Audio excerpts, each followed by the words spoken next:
যাকাত আসবে তা হলো 4 প্রকার সম্পদ।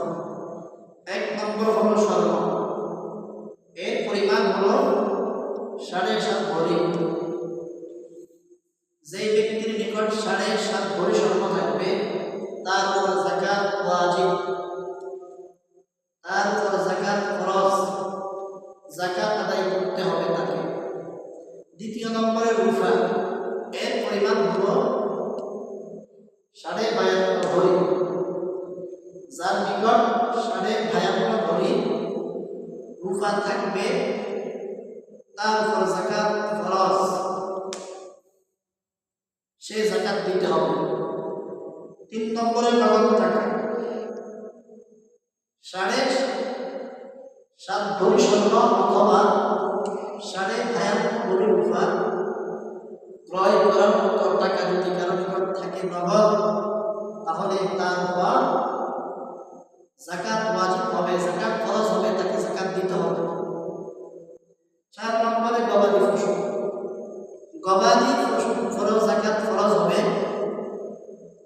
যেমন উট, গরু, ছাগল, এই 3টা পশু। উটের ক্ষেত্রে শর্ত হলো 5টি।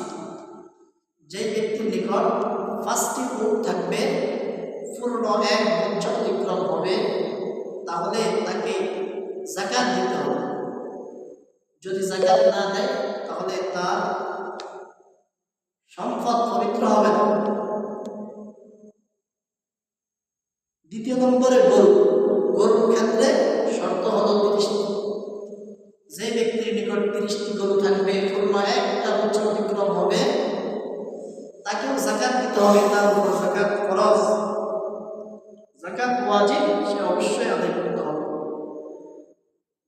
এরপরে 3 নম্বরে ছাগল, ছাগলের ক্ষেত্রে হলো শর্ত হলো 40টি।